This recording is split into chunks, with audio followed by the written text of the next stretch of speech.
Let me ask you three yes or no questions. Listen to them carefully and answer truthfully. Question number one. Do you find it hard to relax, even when everything seems fine?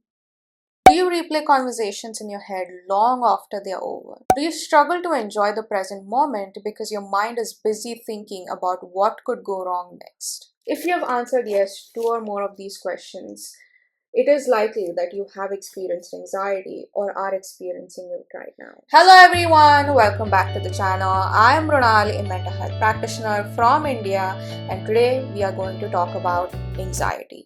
Anxiety is nothing but worry, apprehension about the future. It literally starts with a thought. What if I fail my exam?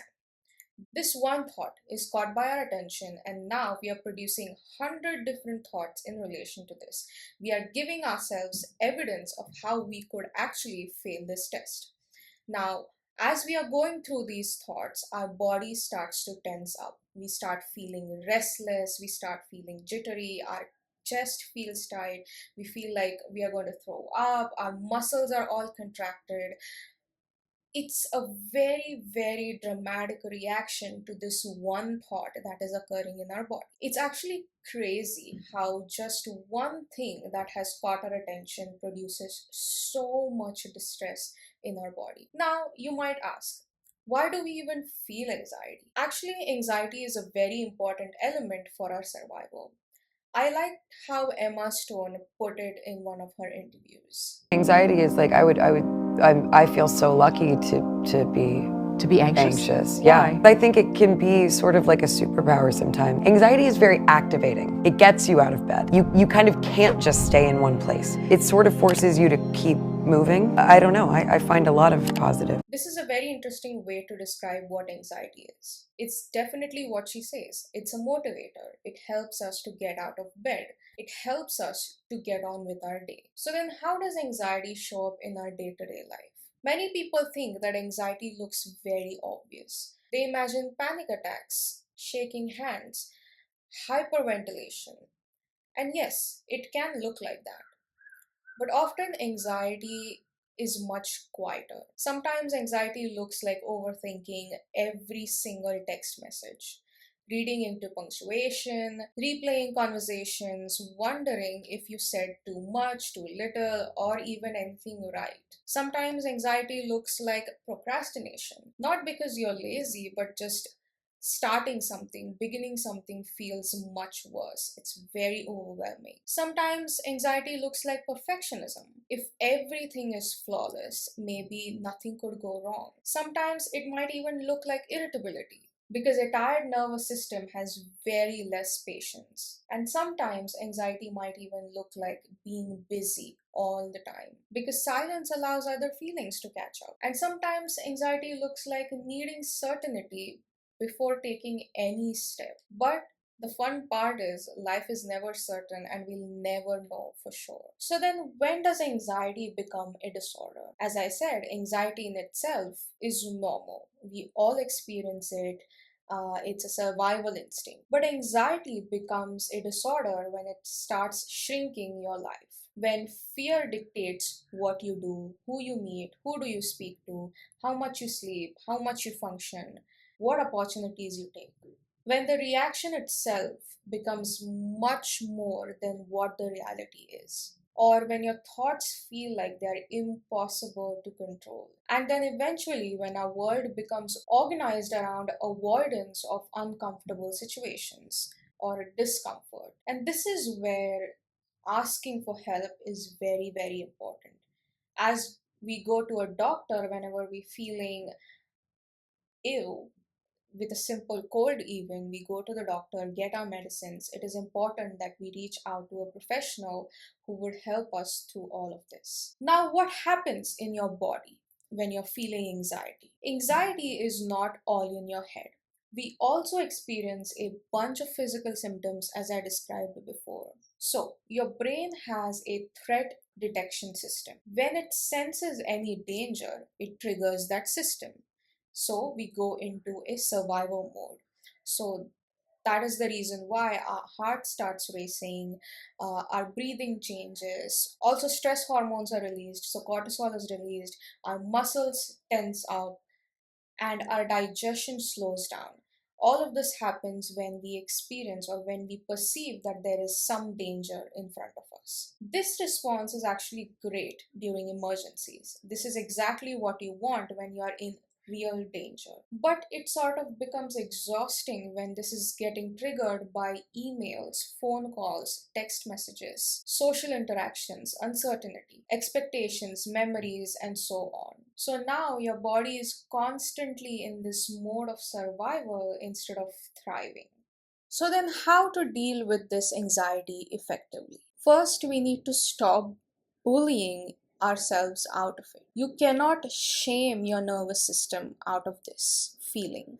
Instead, we want to start with safety. Anxiety is related to safety. The more safe you feel, the less anxiety you will feel. So, start to breathe slowly. Take deep breaths. Do box breathing, star breathing, something that will slow down the rate at which you're breathing. Then you can move your body. You can get up, you can take a stroll around, you can just move in a way where your body is releasing all of that tension. Then most importantly, make sure that you're sleeping enough. You are getting whatever amount of sleep is necessary for you. Then exercise regularly, as regular as you can be, and then reduce caffeine. If you're drinking a lot of caffeine throughout the day, it is very important that you slowly reduce that amount, because caffeine also triggers stress when you drink it a lot. And then also very important, you need to eat properly and regularly. If you think 2 to 3 meals are appropriate for your body's nourishment, make sure that you're eating at the right time and in the right amounts. Another very important thing that we need to immediately do is talk to ourselves nicely, how you would talk to someone who is currently going through a really hard time. Do not, again, bully yourself out of it. Do not tell yourself how worthless you are, how can I even feel this, etc. Tell yourself that it is okay to feel like this, and this response is just because your body thinks that you're in danger.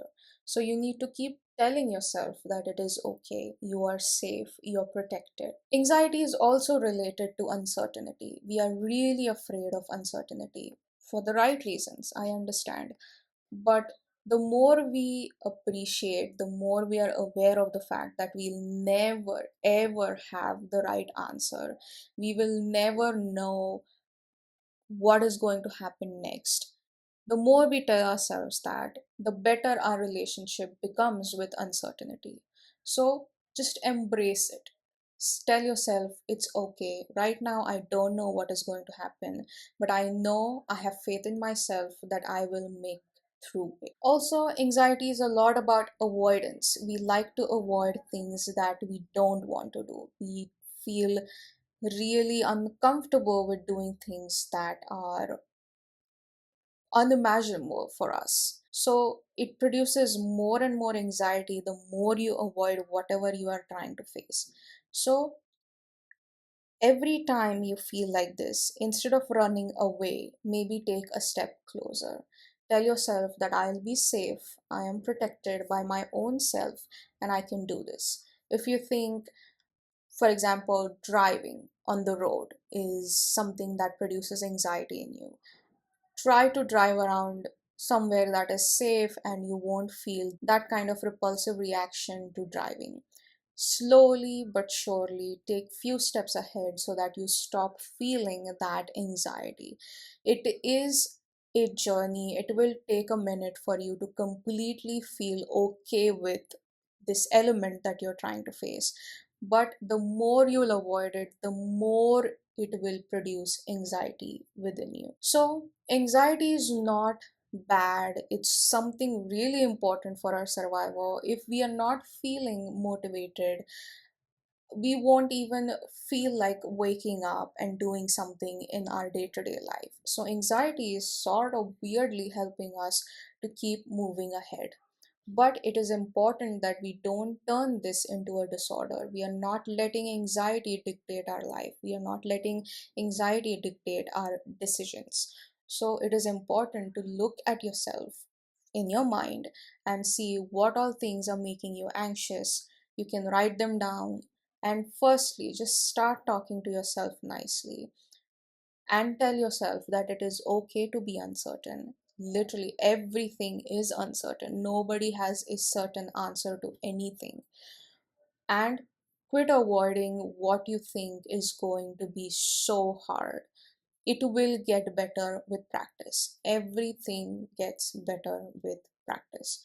So, it is okay if you're feeling anxiety. If you feel like it is really getting out of control, I would really encourage you to go ahead and talk to someone who is a professional. They will be your support system. They'll tell you what you can do, they'll tell you what you're telling yourself and how you can change that. And trust me, it helps a lot. I'm someone who also was anxious. I also feel sometimes anxious about a lot of things, but these are the things that help me move ahead from that anxiety or anxious thought process. That's it for this week's video. I hope you enjoyed this video. If you think you liked this video, then don't forget to like, comment, share, and subscribe. And I'll meet you the next time I put out a video. Bye bye.